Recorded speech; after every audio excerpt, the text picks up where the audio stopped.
जैसा कि हमने पिछले एपिसोड में देखा था कि याओजू और यांग लिंगजू आपस में बहस कर रहे थे और वो दोनों ही एक दूसरे के साथ फाइट करने के लिए तैयार भी हो गए थे।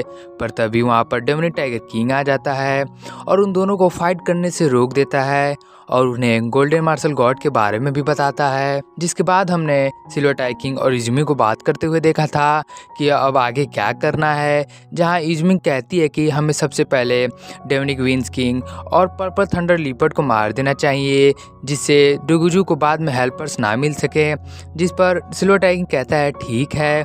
जिसके बाद वो निंग किंग फैंग से कहता है कि तुम बायम माउंटेन को छोड़ दो क्योंकि अब मून फॉक्स क्लैन यहाँ पर रहेंगे। अब आगे the silver tiger king episode 84 part 1 की शुरुआत होती है तो हम इजुमी को देखते हैं जो कहती है कि मुझे नाइन टेल फॉक्स की बात याद आ रही है कि उसने कहा था कि ये जगह मून फॉक्स क्लैन की ही नहीं बल्कि पूरे फॉक्स क्लैन का फ्यूचर है। जिसके बाद सिल्वर टाइगर किंग कहता है कि वांग फेंग ने मुझे इस जगह के बारे में एक बार बताया था कि एक बुक के मुताबिक यहाँ पर ह्यूमन क्लैन के एक एंसेस्टर लो बाई आए थे जो कि यहाँ पर किसी से फाइट करने के लिए आए थे क्योंकि इमोरियल डैन ने उन पर एक फेवर किया था, इसीलिए उन्हें यहाँ पर उसके लिए फाइट करने के लिए आना पड़ा था। पर उन्होंने किससे फाइट किया इसके बारे में तो हमें नहीं मालूम। जिस पर इजुंग बोलती है कि मैंने भी इसके बारे में सुन रखा है और ऐसी अफवाह भी है कि ह्यूमन क्लैन का लू बाई बहुत हजार सालों पहले दुनिया का टॉप 10 जीनियस में से एक था क्योंकि उसने 40 साल की उम्र में ही ब्राइट धर्मा स्टेज को प्राप्त कर लिया था और इस डिजास्टर में वो कहीं गायब हो गया था। इसलिए इसमें कोई शक नहीं है तुम किसी ना किसी तरह इस सील को तोड़ना चाहते हो। जिसके बाद वो आगे कहती है कि क्या इसका मतलब डीमन सप्रेसिंग स्वॉर्ड लू बाई का है, पर उसके स्वॉर्ड का तो नाम फ्री स्वॉर्ड था। तो डीमन सप्रेसिंग स्वॉर्ड किसका हो सकता है क्योंकि एशियंट टाइम से सिर्फ ह्यूमन क्लैन ही डीमंस का विरोध करते आ रहा है। तो क्या ऐसा भी हो सकता है कि लू बाई के साथ यहाँ पर कोई और भी आया होगा। जिस पर सिल्वर टाइगर कहता है कि मैं तुम्हारे तरह इतना चालाक नहीं हूँ और ना ही मैं तुम्हारे तरह हूँ, इसीलिए मुझे इन सब चीज़ों के बारे में नहीं मालूम और मैं तो बस फाइट करके जल्द से जल्द अपने स्ट्रेंथ को बढ़ाने की कोशिश कर रहा हूँ। जिस पर इजुमी कहती है कि मुझे तुम्हारे इस बात पर भरोसा नहीं है। तब सिल्वर टाइगर कहता है कि तुम भरोसा करो या ना करो यही सच है।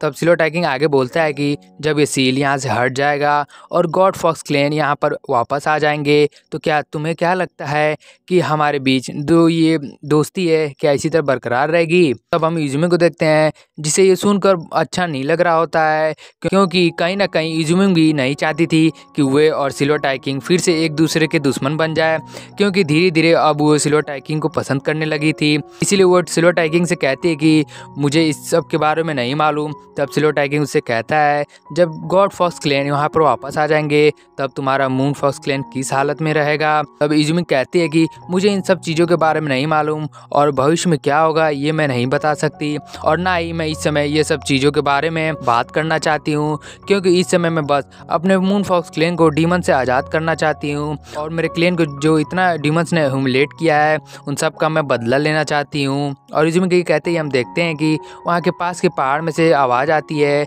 जिसे सुनकर वो दोनों उस पहाड़ की तरफ जाने लगते हैं और उस पहाड़ के पास जाकर इजुमी अपने डिवाइन फॉक्स वीपन की मदद से उस पहाड़ पर अपने फायर बॉल से अटैक कर देती है जिससे उस पहाड़ के गुफा का दरवाजा खुल जाता है। जिसके बाद सिल्वर टाइगर किंग और इजुमी वो दोनों ही उस गुफा के अंदर चले जाते हैं जहाँ जाने के बाद उनके सामने एक गड्ढा होता है जिसके अंदर वो दोनों ही कूद जाते हैं। जहाँ पहुँचने पर सिल्वर टाइगर किंग वहाँ के नज़ारे को देखकर सिल्वर टाइगर किंग कहता है कि ये तो फाउंटेन ऑफ लाइफ है। जिस पर इजुमी कहती है कि फाउंटेन ऑफ लाइफ की मदद से हम मरते हुए को भी जिंदा कर सकते हैं और ये एक सुप्रीम ट्रेजर है। जिसके बाद silver tiger king fountain of life के पास जाने लगता है और फाउंटेन ऑफ लाइफ के पास पहुंचकर उसमें अपने हाथ को डालकर उसे चेक करने लगता है। जिसके बाद वो कहता है कि इसकी जो दोबारा से किसी को भी जिंदा करने की जो क्षमता थी वो अब इसमें मौजूद नहीं है और स्पिरिट लोटस भी कमज़ोर दिखाई दे रहे हैं। लगता है कि किसी ने इस पर अपने पावर का इस्तेमाल करके इस फाउंटेन ऑफ लाइफ के विटैलिटी को छीन लिया है और मुझे लगता है कि इस चीज़ को हुए अभी ज़्यादा समय नहीं हुआ है।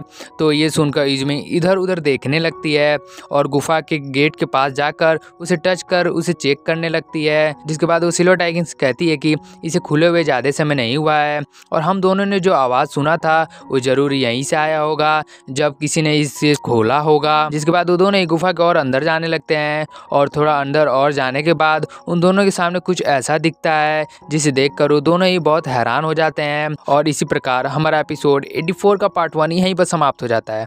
दोस्तों अगर आप लोग को वीडियो अच्छी लगी हो तो प्लीज़ वीडियो को लाइक और चैनल को सब्सक्राइब कर दीजिएगा। तब तक के लिए मिलते हैं नेक्स्ट एपिसोड में, तब तक के लिए सायोनारा।